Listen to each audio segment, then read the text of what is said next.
We are standing on the side of love, hands joined together as hearts beat as one, emboldened by faith we dare to proclaim, we are standing on the side of love.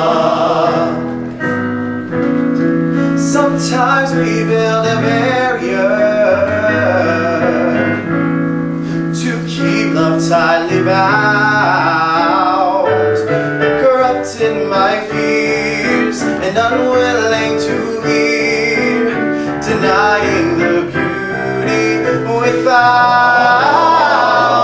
We are standing on the side of love, the side of love, hands and hearts as one, emboldened by faith.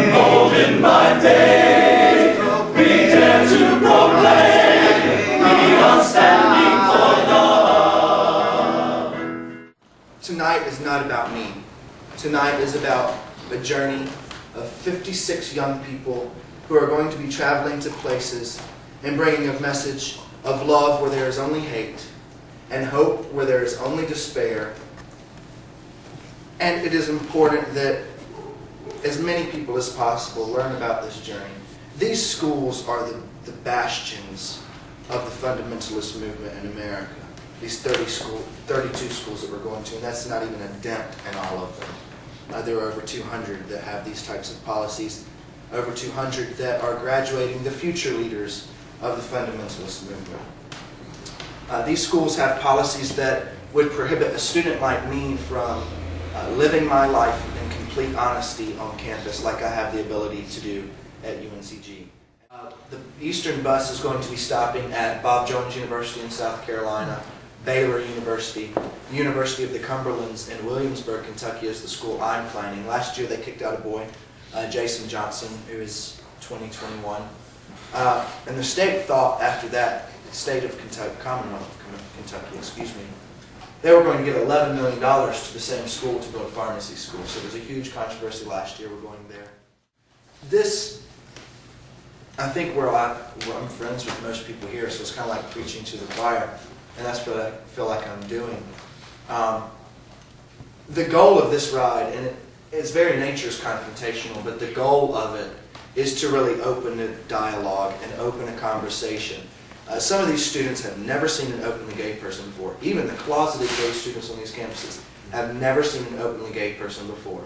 And I know people in this room that can tell stories like I can tell of growing up in conservative background and having to deal with reconciling my faith with who I knew to be as me.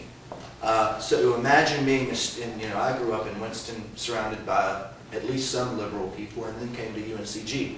Imagine being a student who is so entrenched in this fundamentalist Christian thinking that there is absolutely no way out. And that's well, let me say thank you for what you're doing. I graduated from Lee University, which was Lee College, back in 1974 when I graduated. My son and daughter both attended there. My son went for a couple of years. My daughter received both their bachelor's and master's from Lee University. So I'm very familiar with the school.